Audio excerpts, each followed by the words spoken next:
Hello everyone, welcome back to STBZ and this is Sandeep भैया from IIT Guwahati and guys ये video बहुत ही जरूरी है उन सारे बच्चों के लिए जिनको NITs, ट्रिपल IITs या बढ़िया GFTI में एडमिशन चाहिए।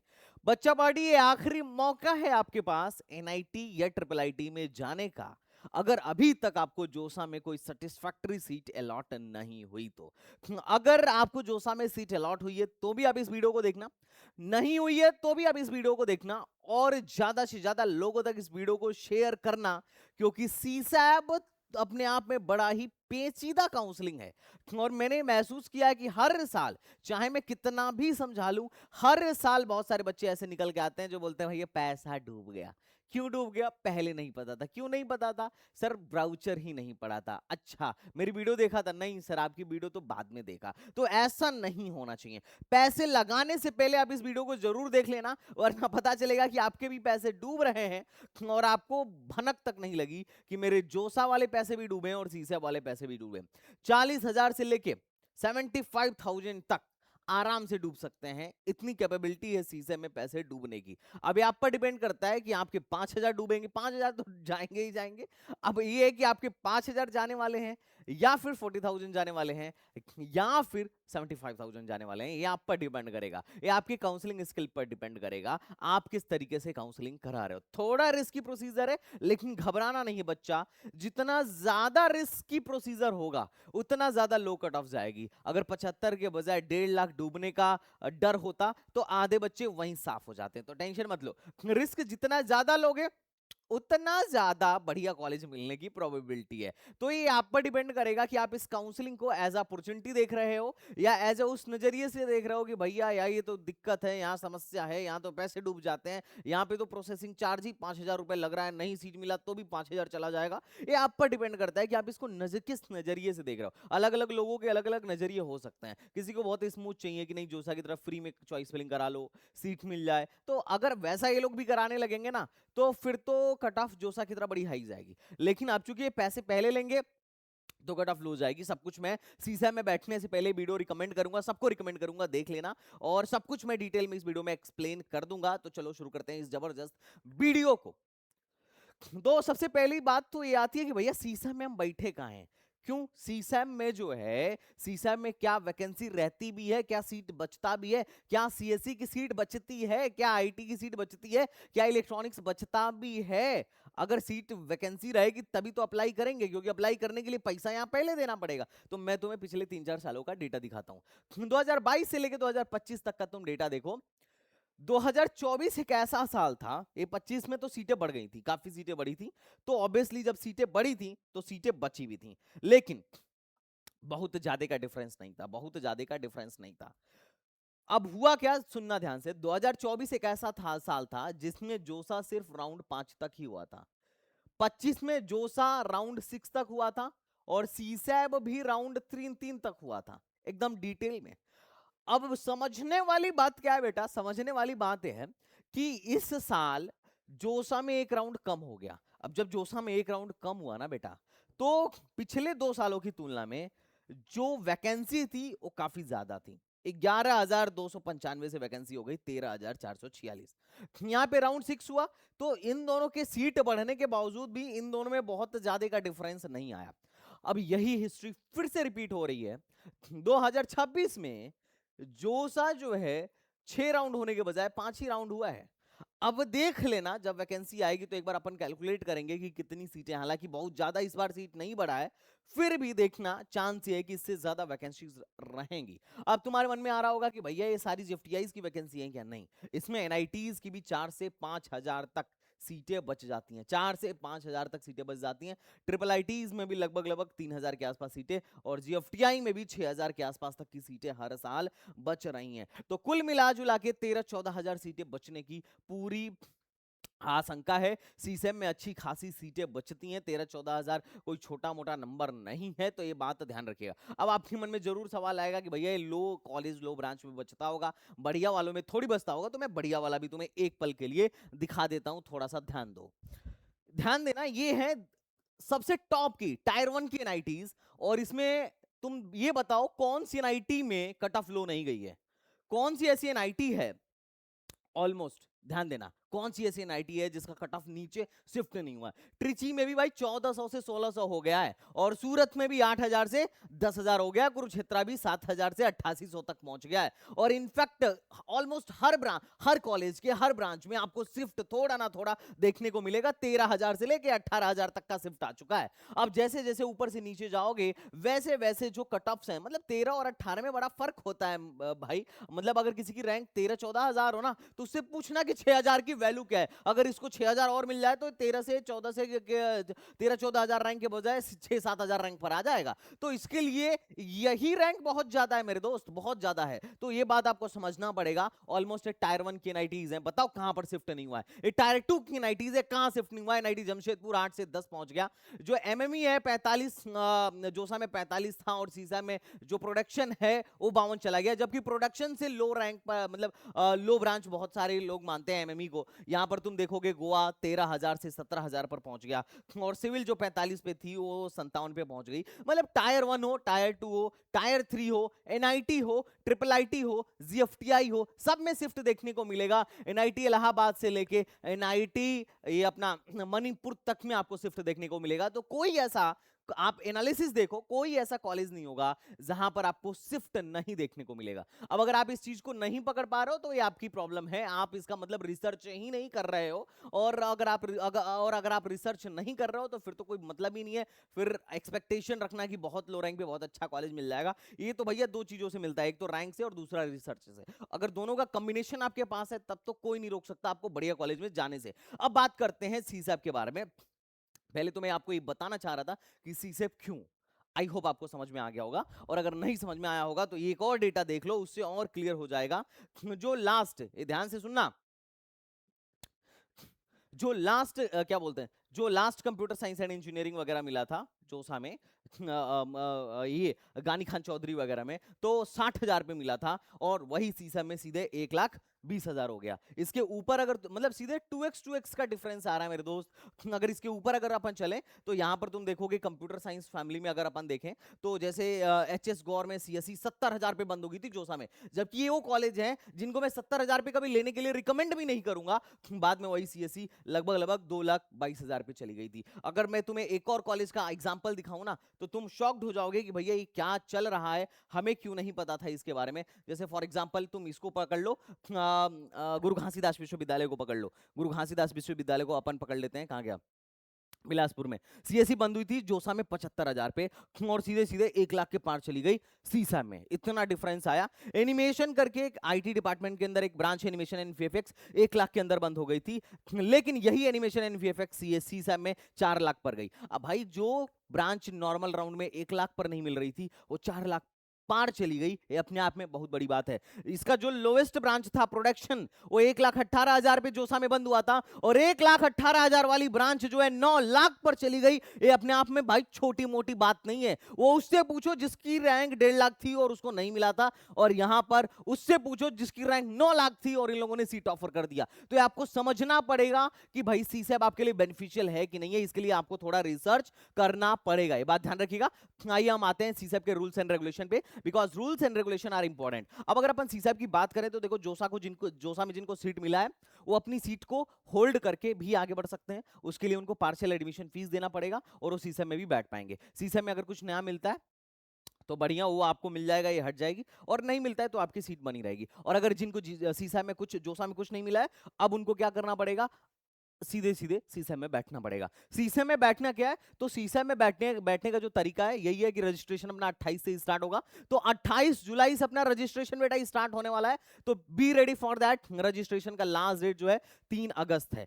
अब बच्चे की बात क्या है, चॉइस फिलिंग जो है 28 से स्टार्ट हो जाएगी, रजिस्ट्रेशन के साथ ही साथ चॉइस फिलिंग भी स्टार्ट हो जाएगी। तो आपको चॉइस फिलिंग अभी से बनाना शुरू कर देना है, बात समझिएगा, बात बड़ा इंपॉर्टेंट है। और उसके बाद चॉइस फिलिंग जो है 5 तारीख को एंड हो जाएगी। 5 तारीख तक चॉइस फिलिंग सबकी एंड हो जानी चाहिए। अगर 5 तारीख तक आपकी चॉइस फिलिंग एंड नहीं हो रही है तो फिर मामला खराब होने वाला है। तो आपको अब चूंकि टाइम बड़ा कम है, 28 से 5 तारीख इज द लास्ट डेट, उसमें मॉक भी होंगे।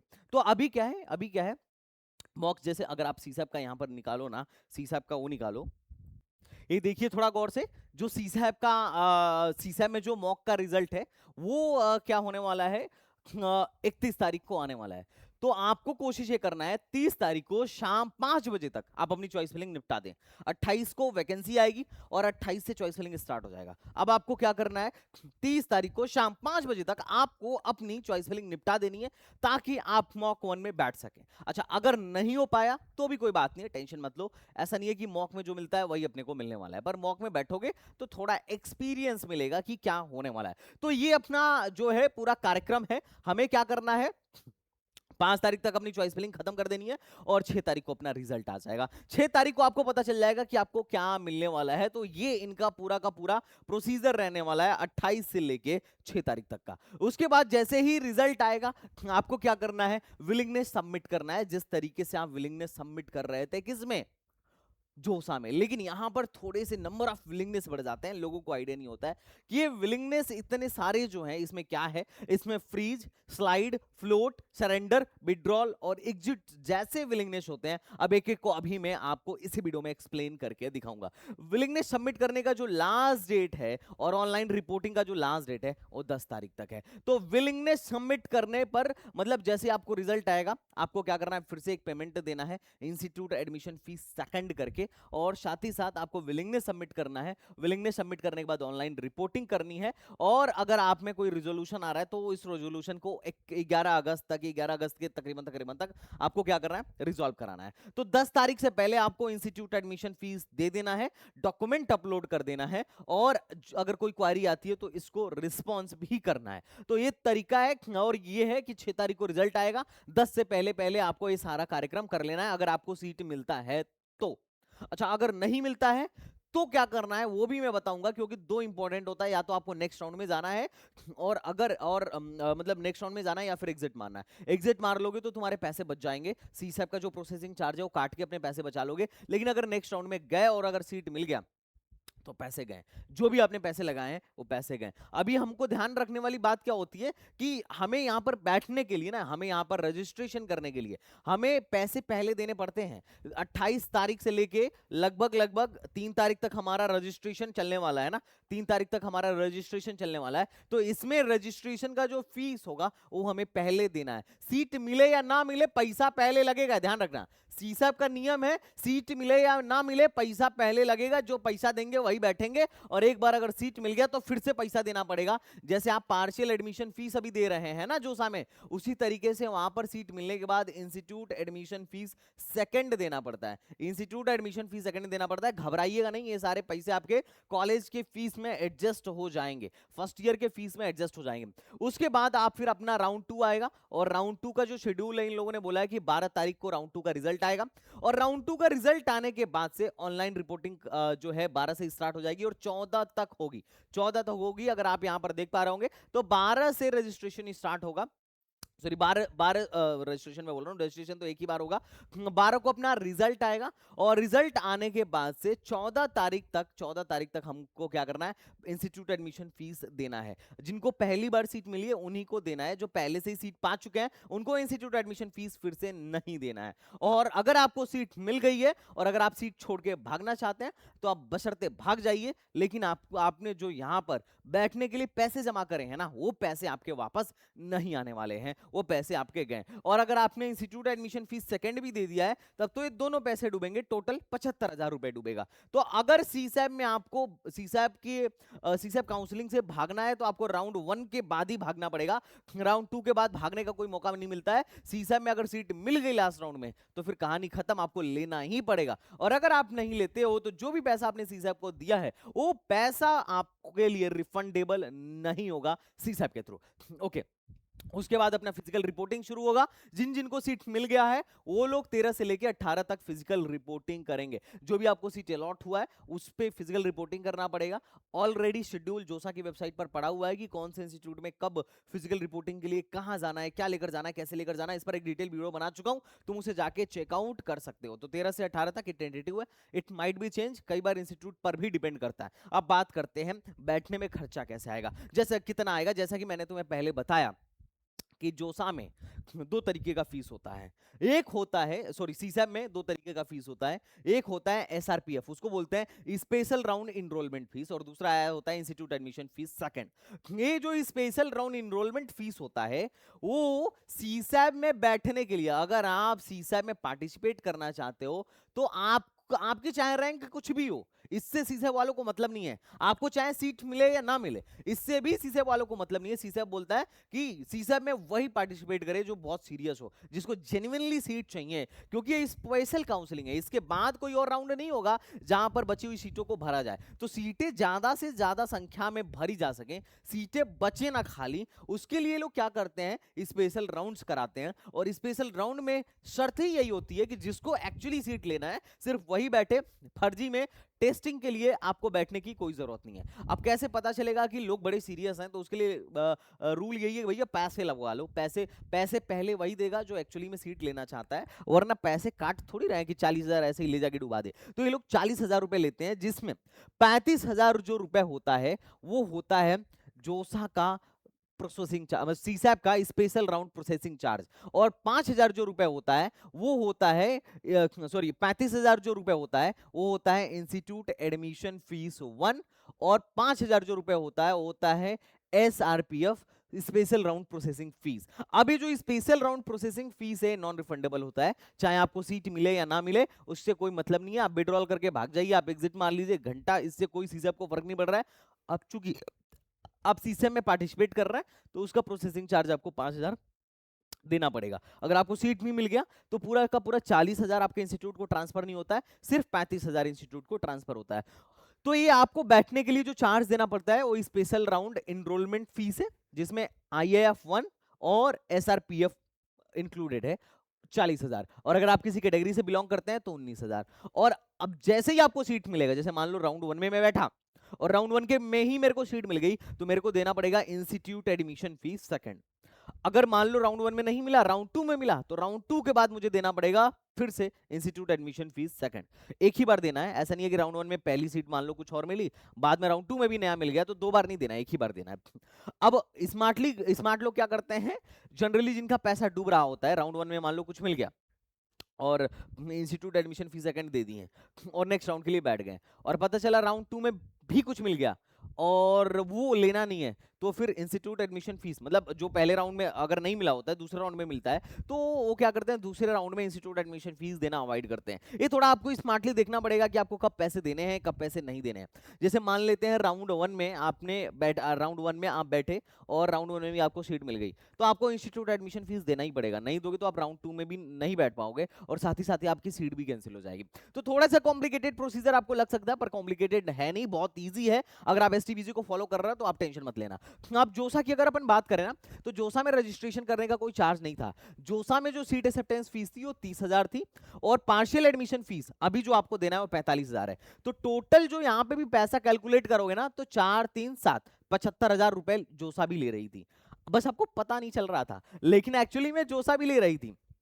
जोसा का भी प्रोसेसिंग चार्ज 5,000 रुपए था। इनफैक्ट विड्रॉल करने पर 2,000 और काट रही थी, तो 7,000 था जोसा का। बस आपको पता नहीं चला, वो अलग बात है, क्योंकि जोसा कहता है कि जिसको सीट नहीं मिल रहा है उससे हम पैसा नहीं लेंगे, 0 रुपए का रजिस्ट्रेशन करो, हमारे यहाँ बैठिए, और अगर सीट नहीं मिलता है तो कोई बात नहीं, आप जाइए, आपका हम कुछ नहीं लेंगे। लेकिन सीसैब ऐसा नहीं बोलता, बोलता है कि भैया बैठिए, नहीं मिलता है तो भी हम 5,000 रुपए काट लेंगे। इसका भी जो स्पेशल राउंड का प्रोसेसिंग फीस है वो 5,000 रुपए ही है, पर शर्त यह है कि सीसैब में पैसे आपको पहले देने पड़ेंगे। लेकिन टोटल अगर तुम जोड़ोगे ना, ये जोड़ के देखो, टोटल 75,000 यहां पर भी बन रहा होगा। तो चाहे आप जोसा में बैठे या सीसे में बैठे, घुमा फिरा के 75,000 लगेंगे ही लगेंगे। अब कान ऐसे पकड़ लीजिए या घुमा के ऐसे पकड़ लीजिए, बात एक ही है। बस यहां पैसे शुरू में जोसा नहीं लेता है तो थोड़ा सा आसान लगता है, यहां पैसे लेता है तो आसान नहीं लगता है। अब जो लोग यहां पैसे पहले दे चुके हैं उनको क्या करना है कि यहां ज्यादा पैसे देने की जरूरत ही नहीं पड़ेगी, जो प्रोसेसिंग चार्ज है वही देना पड़ेगा, एकदम सिंपल बात है। अब यहां सिर्फ 30 दिए थे, जो सीट एक्सेप्टेंस फीस दिए वो यहां मात्र 30 दिए,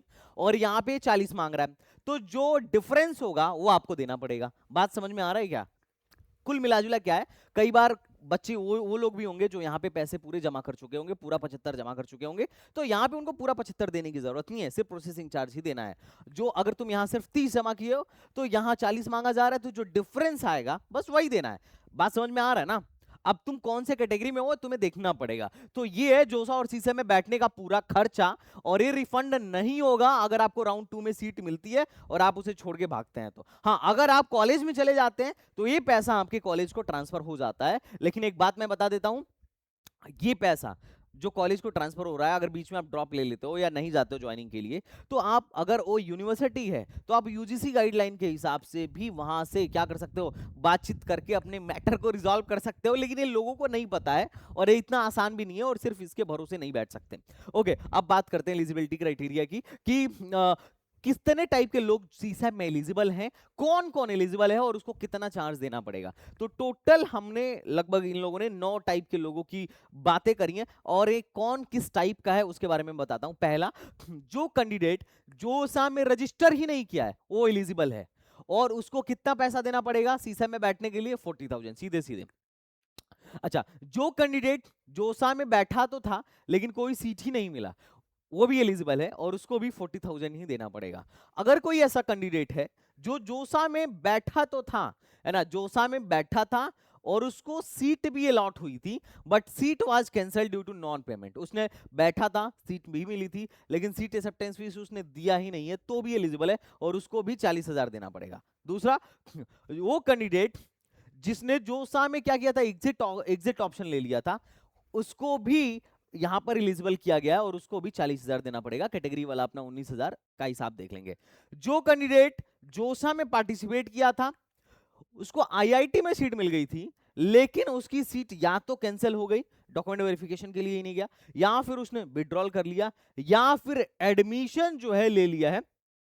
तो क्या है कि who have participated in JOSA and has been allotted in seat IIT and later उसकी सीट अगर कैंसिल हो गई, विड्रॉल हो गई, या ऐसा कुछ हो रहा है, मतलब कुल मिला जुला के उसने टाइमली विड्रॉल अगर कर लिया है, फॉर एग्जांपल अगर अपन बात करें, मतलब कहने का मतलब ये है कि जैसे एक बच्चा है, उसको आईआईटी में सीट मिली, अब सीट मिली तो उसने क्या किया, सीट एक्सेप्टेंस फीस जमा किया, सीट एक्सेप्टेंस फीस जमा किया, लेकिन बाद में वहां जाने के बाद उसकी सीट कैंसिल हो गई, या फिर उसने खुद ही विड्रॉल कर लिया, टाइम से पहले उसने खुद ही विड्रॉल कर लिया, या फिर दे हैव टेकन एडमिशन, या फिर उसने एडमिशन ले लिया। इन तीनों केस में बहुत सारे लोगों को लगता है कि आईआईटी वाले सीसैट में नहीं बैठ सकते हैं, लेकिन मजे की बात है कि वो भी सीसैट में बैठ सकते हैं, पर बस शर्त यह है, जोसा कहता है कि अगर आपने सीट एक्सेप्टेंस फीस पे भी कर दी है तो भी आपका पैसा सीसैट में ट्रांसफर नहीं होगा, आपको शुरू से 40,000 देना पड़ेगा। और अगर आपने विड्रॉल मार लिया था टाइमली, तो आप क्या करिए,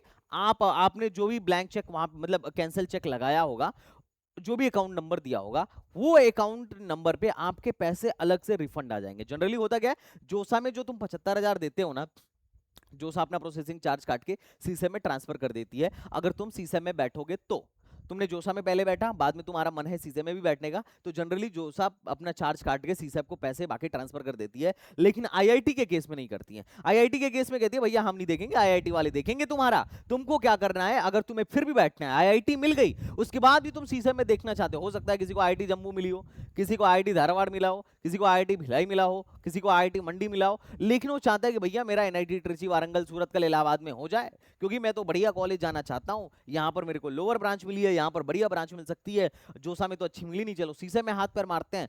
तो इसको बैठने से मना ही नहीं है, एलिजिबल है ये भी, लेकिन इनको पैसे फिर शुरू से देने पड़ेंगे। जो आईआईटी वाला हिसाब है, जो वहां पैसे जमा किया, चाहे देखो पार्शियल एडमिशन फीस तो देना नहीं पड़ता आईआईटी वालों को, सिर्फ उनको सीट एक्सेप्टेंस फीस देना होता है और बाकी कॉलेज में जाके पैसे जमा करना होता है। तो उनका जो हिसाब किताब है, ये लोग कहते हैं भैया आईआईटी वालों से समझो।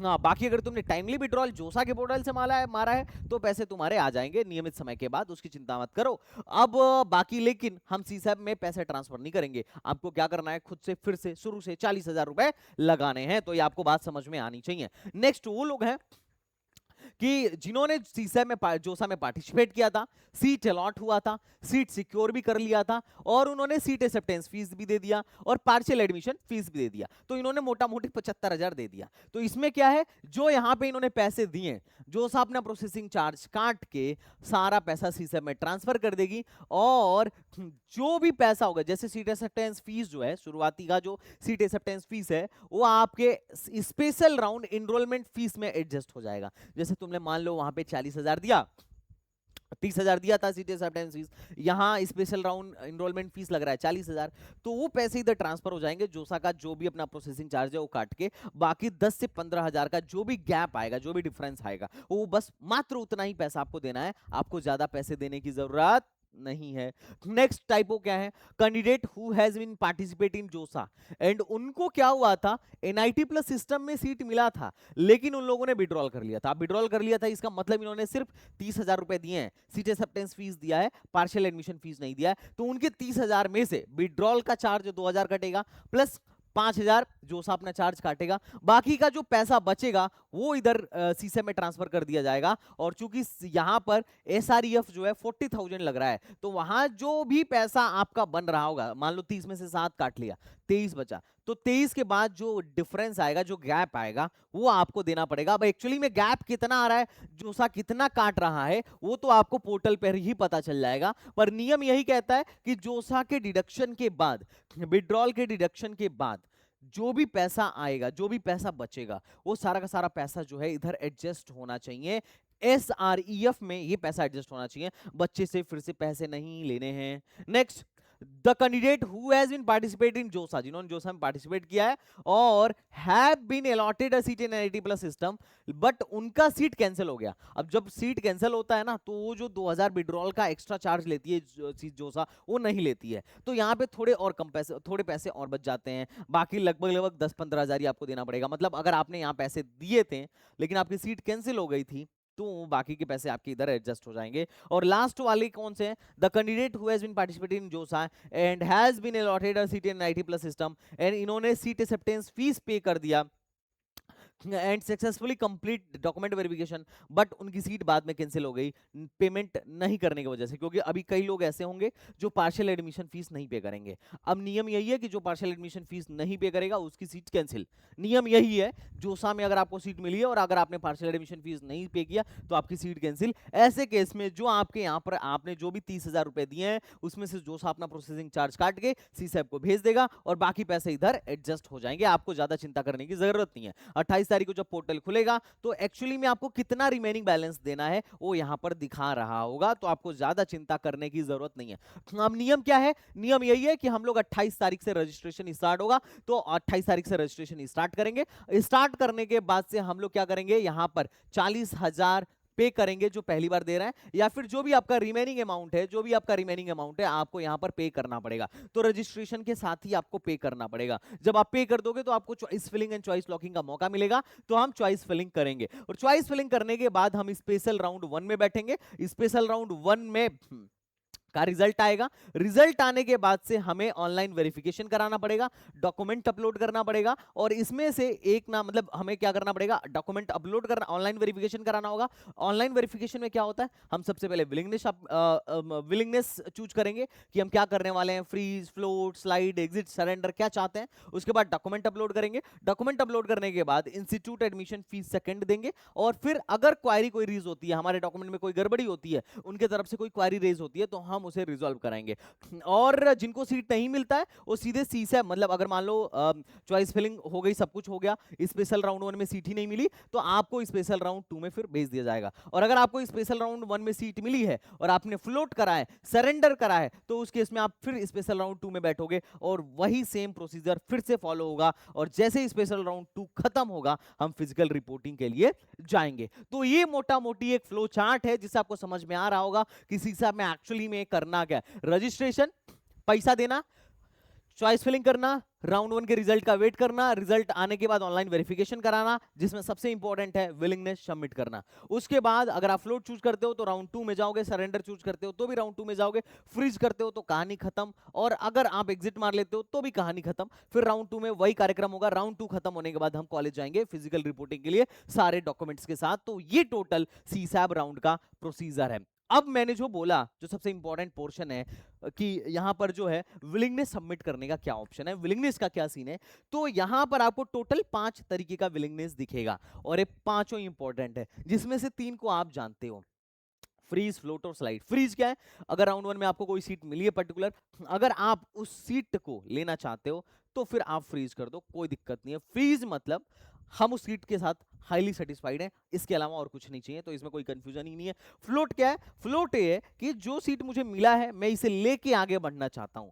अगर अगले राउंड में मुझे कोई नई सीट मिलेगी तो ये वाली सीट हट जाएगी, नई सीट दे दी जाएगी, और अगर अगले राउंड में मुझे कुछ सीट नहीं मिली तो ये जो सीट है मेरी रिटेन रहेगी, ये बनी रहेगी, ये कहीं नहीं जाएगी। तो ये होता है अपना फ्लोट। अब फ्लोट में अच्छी बात ये होती है कि जो भी मुझे मिला है उसके ऊपर कई कॉलेज मिलते हैं। जैसे मान लो मैंने 100 चॉइस डाली थी, मुझे 30वें नंबर की चॉइस मिली है, तो अब अगले राउंड में 1 से 29 नंबर के बीच का ही मिलेगा, 30 के बाद का नहीं मिलेगा।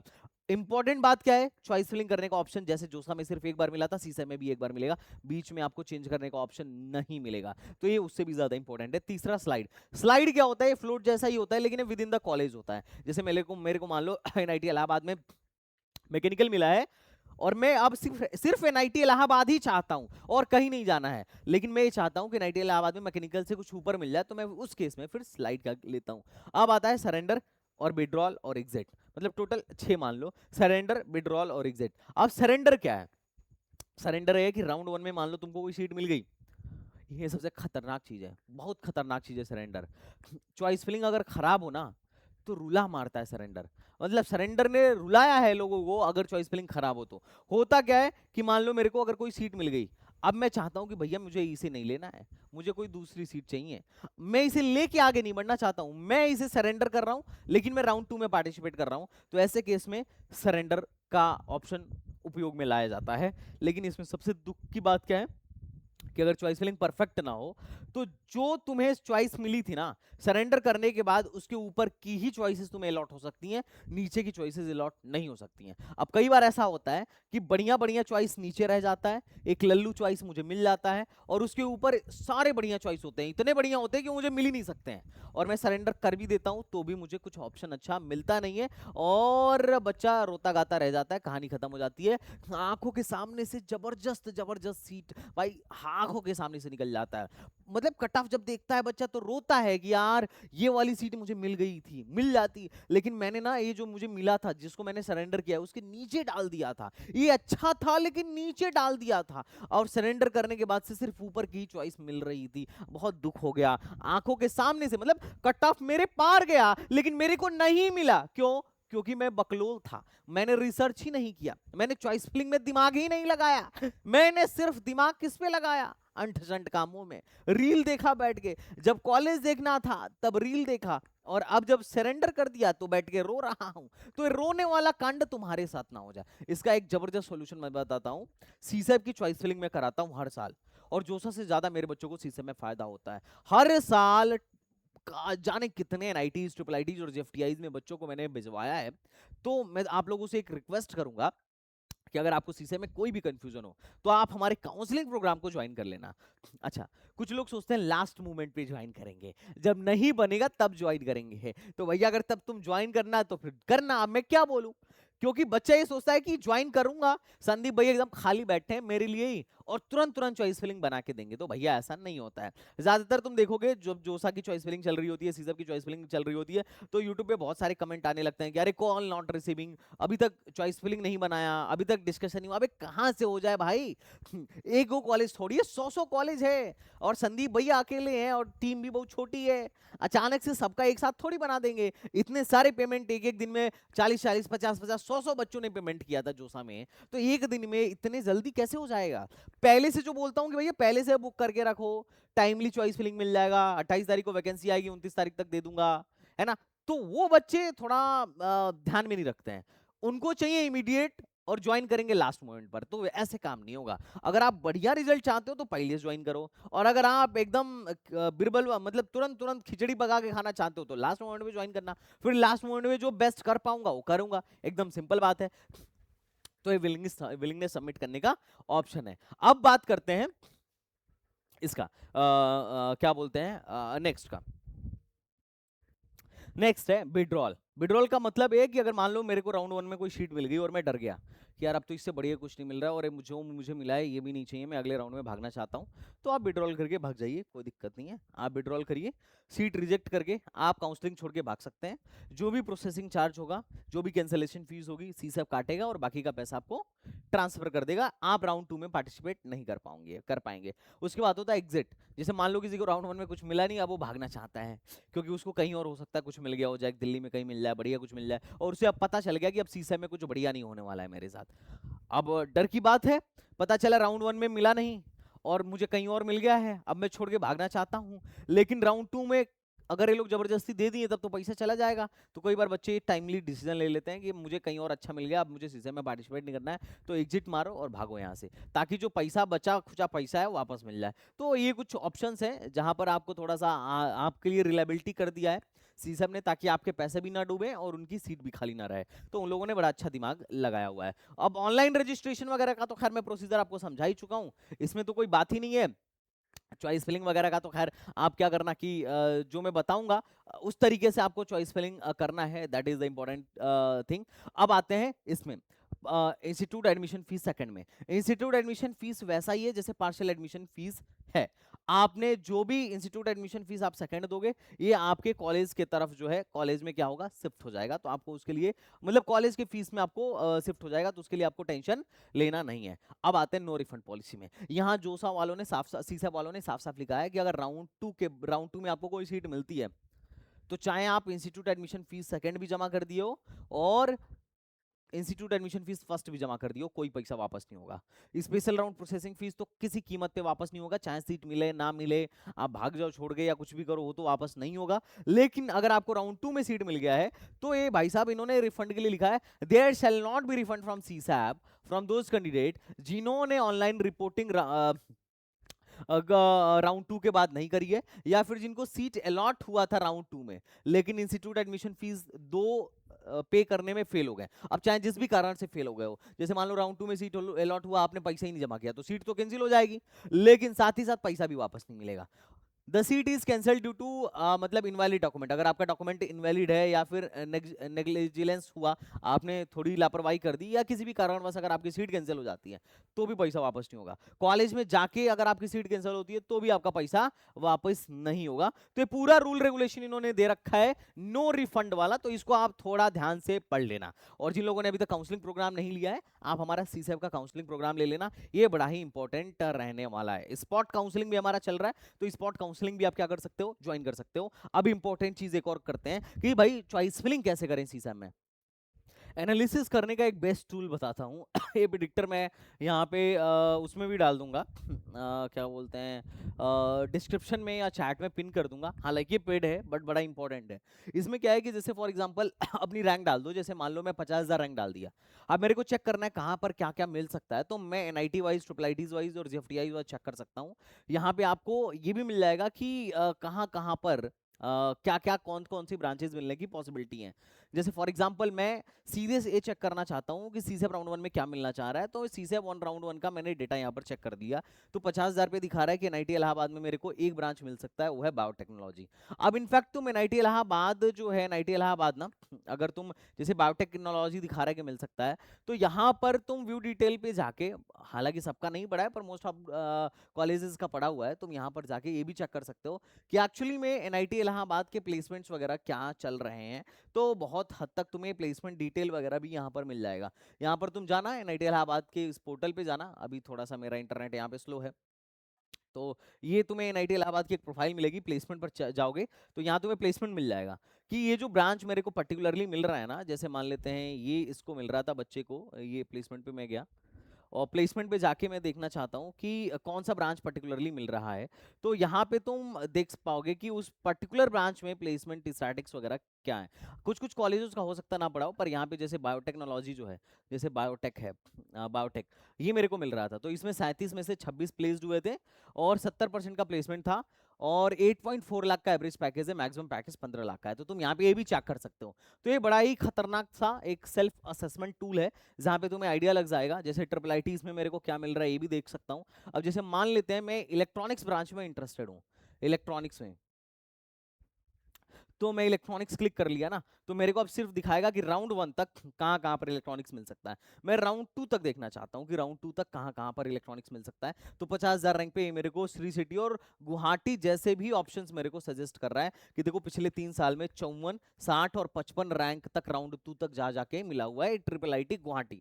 तो इस तरीके से तुम्हें आइडिया लग जाएगा कि कौन कौन सी ट्रिपल आईटी तुम्हें मिल रही है, तो चॉइस फिलिंग बनाने में बड़ा ही आसान हो जाएगा। तो जाके इसे चेकआउट करो, फिर मिलता हूँ नेक्स्ट वीडियो में, तब तक के लिए बाय बाय, टाटा एंड जय Hind. Thank you so much, thank you बच्चा पार्टी।